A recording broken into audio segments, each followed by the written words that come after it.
All right now, all right. We got a counter full of watermelons, y'all. They're small too. But I'm going to show y'all what I am going to do with these melons. Okay, you all? So I have some watermelons up here. Some of them I've already started to cut in half so I can get it going. But I'm about to show y'all what I am going to do with all of these watermelons. So y'all stay tuned. Welcome back to Homestead Heart. Y'all listen, the watermelon playlist is about to be released, okay? I'm going to be sharing with you all how I have been preserving our watermelon harvest. You all week long, I'm going to be sharing with you. It has been such a tremendous labor of love.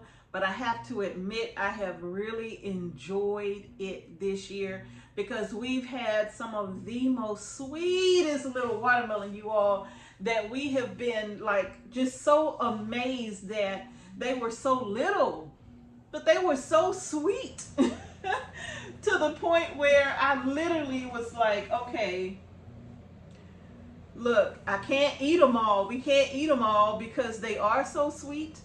But I need to preserve them in the different ways that I had already planned on doing, especially our little watermelon sweet treats.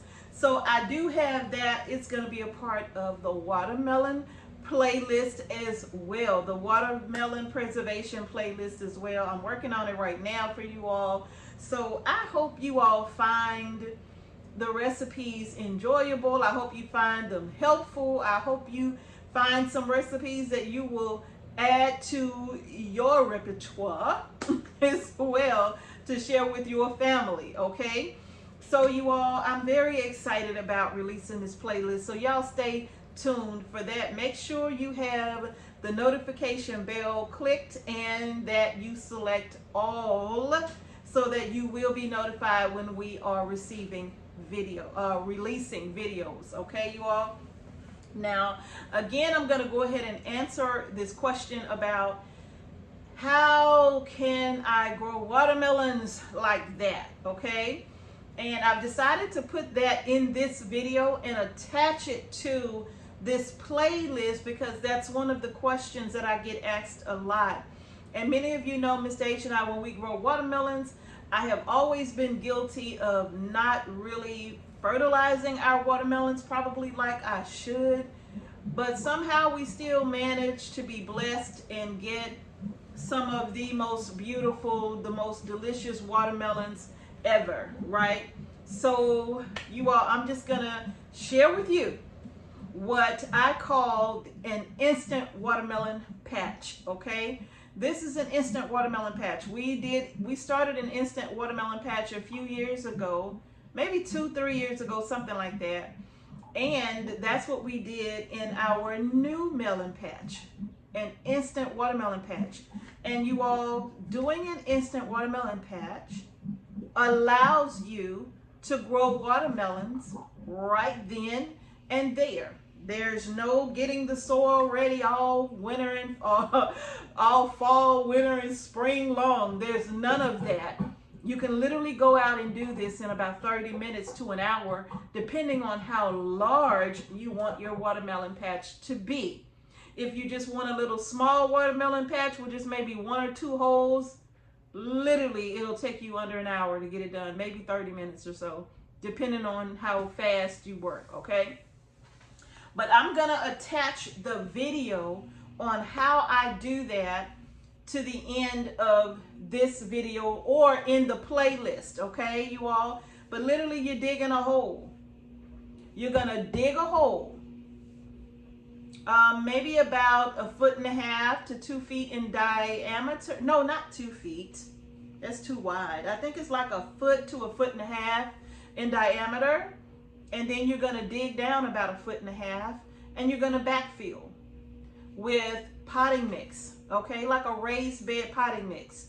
And once you do that, you water it in, and then you add more potting mix if you need to because it's gonna settle some, right? You can mix in the native sand if that's what you have, but that's pretty much it. Now you will see in our video how I used ground cover to roll over the area. Of course, if it's all grass, I mowed the grass down low and then covered it with my ground cover, cut out a hole in the ground cover, dug a hole, backfilled it with some raised bed potting mix because I needed that soil to be rich and ready to go. I didn't need to have to work on something. Okay, and so once I backfilled it with the potting mix, I added a little feather meal and a little bone meal, and I popped my little start right into the hole. That's it. If you want to try seeds, you can, but I started my seeds in trays. And when I started them in trays, once they were large enough and the temperatures were right outside for transplanting, I hardened them off. And then I popped them into my little hole. You can mulch it with wood chips, with leaves, with wheat straw, pine shavings, whatever you choose. You can mulch it pretty good, and that'll help to hold in the moisture, you all. And that's literally all we did. Now we have drip irrigation on our melons, but if you're only doing a few plants, you can literally go out and water it as needed with a little watering can. Okay, and that's pretty much like all we did for that instant watermelon patch from start to finish to harvest, really. And that's it. And we didn't even fertilize this year, not one time. Well, we did initially with some feather meal and some bone meal, but after that, there was no more fertilizing. Like we always say, God did the rest. So that literally was it. And we had a lot of weed pressure where we didn't have the ground cover. It was a lot of weeds, right? So that's the importance of mulching, because our hole was pretty big around. And we got our hole that wide because we simply wanted to be able to easily get in and fertilize if we need to.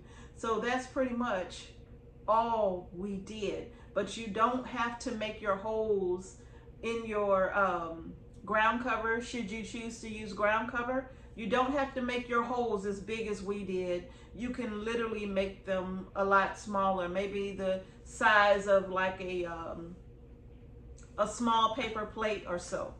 But ours were pretty big because when we first did it, we were putting in about 2 or 3 plants, right? But in this particular garden this year, we only did about 5 or maybe 6 plants, and that was it. And we had so much of a harvest. So the watermelons that you saw at the beginning of this video was the last harvest. It wasn't the first, okay? So we've had a lot of watermelon. And I'm happy to say that with all of the preservation that we have done, you all, we are down to our last 1, 2 watermelons. These 2 I am gonna cut up. I'm gonna put the flesh in the refrigerator, and then I'm gonna use the remaining parts for another recipe, okay? So y'all, I hope you enjoyed the video. If you found the video helpful, please let me know in the comment section below. Please go over and check out our video on how to start an instant watermelon patch, just so you can actually see how it's done. And that will just make it much more clear for you, okay, if that's something that you want to do. But I'm going to tell you, if you're concerned about weed pressure, don't skip out on the ground cover or cardboard or whatever kind of mulch you want to use, but you don't want to skip out on that part, because it is going to help keep the weed pressure down, so you're not stepping through a ton of grass or weeds trying to find your watermelon, okay? That ground cover does make a huge difference. All right, you all? So that's going to do it for this video. Y'all share the video with those whom you think would be interested in watermelon preservation. And if it's something that you like, well, maybe they like it, and you all can share your thoughts, your ideas, and recipes, okay? All right, y'all. That's going to do it for this video. Thank you so much for watching Homestead Heart. Peace and blessings to each and every one of you, and I'm going to see y'all in the next watermelon preservation video.